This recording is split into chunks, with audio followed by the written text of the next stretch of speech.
My dear brother, my dear sister, there is a heart in Ramadan that feels something stirring. Not just the desire to worship more, but the desire to understand, to learn Islam properly, to study the Qur'an deeply, to truly know what Allah wants from you, to walk a path of knowledge. This heart is often a little overwhelmed, maybe doesn't know where to start, maybe feels a little bit scattered among the many topics and many opinions and many things that there are to learn. A heart that wants guidance and wants knowledge, but maybe doesn't quite know the road. Before anything else, understand this. The desire to seek knowledge is a gift from Allah. The Prophet ﷺ said, "Man yuridillahu bihi khayra yufaqihu fid din." Whoever Allah wants good for, He gives him understanding of the religion. My dear brother, my dear sister, this religion was never meant to be taken all at once. Even the Qur'an was not revealed to the Prophet ﷺ in a single moment. Allah revealed it gradually over 23 years. وقال الذين كفروا لولا نزل عليه القرآن جملة واحدة كذلك لنثبت به فؤادك ورتلناه ترتيلا. Those who disbelieve say, why was the Qur'an not sent down in a single time?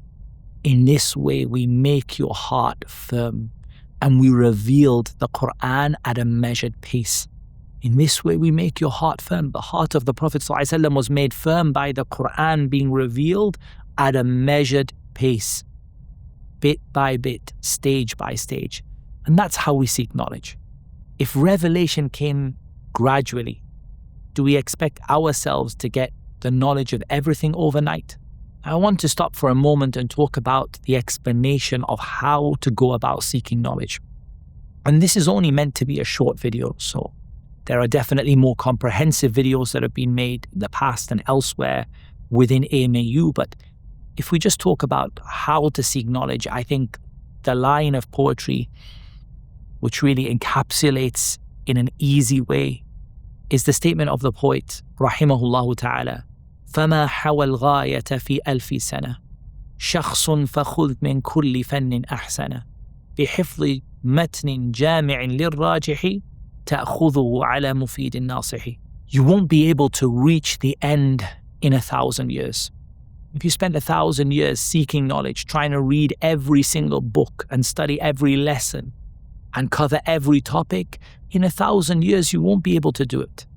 So take from every science the best of it. You need to divide Islam. You know, when you're setting out, you just see Islam as a topic. You're knowledgeable about Islam. You study Islam. I want to know more about Islam. But when you get into this, you realize you have to divide it up. You have to look at Aqidah, Tafsir, Hadith, Fiqh, the science of Hadith, Usul al-Fiqh, Qawa'id Fiqhiyya, Seerah, History, Arabic in its different sciences, grammar, morphology, eloquence. And you bring all of those sciences and you take in each one the best of it, because you don't have time, not even in 1,000 years, to finish everything. So you have to be selective. Select the best of every science. Don't be someone who just watches the same thing over and over again, or just studies the same thing over and over again. In every science, have a pathway. In every science, have a journey. In every science, select or have it selected for you the best of that science. بِحِفْظِ مَتْنٍ جَامِعٍ لِلرَّاجِحِ تَأْخُذُهُ عَلَى مُفِيدٍ نَاصِحِ.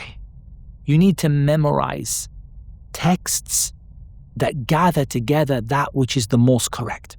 So when you look at all of these different books, certain books stand out as being a foundation that thousands and thousands of scholars have used to progress in knowledge. That's the kind of book that you want. You don't want a rare book.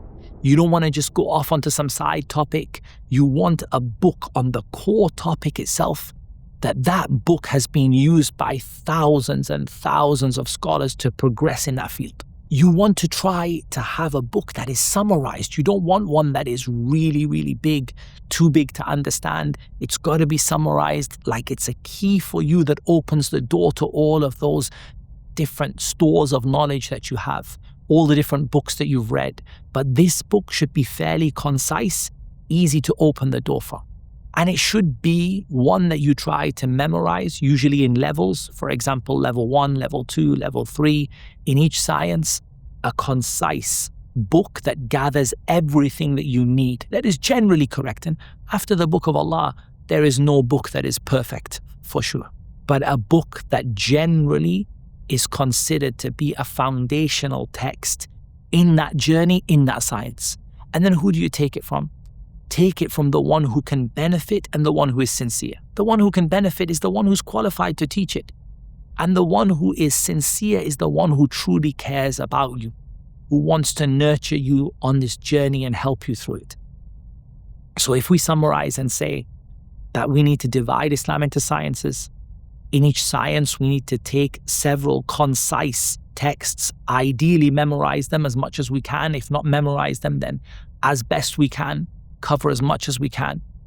And we need to make sure that those concise texts are standard texts in that field with step-by-step learning, any gradual progression, taking it from a qualified teacher who is guiding you along that road. And if you do that, wallah, it's going to change your life. Really, truly, that's by the permission of Allah, I truly believe that it will change your life. And that's why the Prophet ﷺ said, أَحَبُّ الْأَعْمَالِ إِلَى اللَّهِ أَدْوَمُهَا وَإِنْ قَلَّ. The most beloved deeds to Allah are the most regular, even if they are small. Consistency is what builds a student, not intensity. Ramadan is a month of worship. It's a month of realignment. It's a month where hearts soften, distractions reduce, and aspirations rise up. As for the aspiring student, it's a perfect place to begin. So how are we going to begin? Well, I would suggest that the following are good ways to begin in Ramadan without losing what Ramadan is all about. Number 1, look at your intention to seek knowledge. It should be to remove ignorance from yourself and others, and ultimately to practice what you know and to help others to do the same. The Prophet ﷺ said, "Man talaba al-ilma liyujariya bihi al-ulama, أو ليماري به السفهاء أو يصرف به وجوه الناس إليه أدخله الله النار." Whoever seeks knowledge in order to compete with the scholars, or to argue with the foolish, or to turn people's faces towards him by gaining their attention, Allah will admit him into the fire. So work on your intention first of all. You want to learn to correct yourself and correct others, to be able to practice more yourself and to help others to do the same. Number 2, knowledge begins with the Qur'an.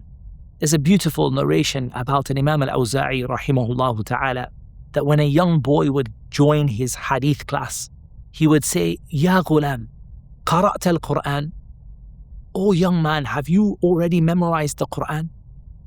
فَإِنْ قَالَ نَعَمْ قَالَ اقرأ يوصيكم الله في أولادكم. If the boy said yes, he would say, read the ayah in Surah An-Nisa, يوصيكم الله في أولادكم. It's a little bit of a difficult passage to remember. You'd have to have definitely worked hard on it. So if the boy could read it, وإن قال لا, if he says no, قال, he would say to him, اذهب تعلم القرآن قبل أن تطلب العلم. Go and learn the Qur'an before you seek knowledge. Now, for an adult, it's a little different. It's difficult to memorize the whole Qur'an before you begin, but at least Ramadan is a time to start with where the early Muslims started. Start with the Qur'an, reading it, making a portion of it, the beginning of the journey to memorizing it, starting to understand here and there some of the ayat. At least make that your starting place.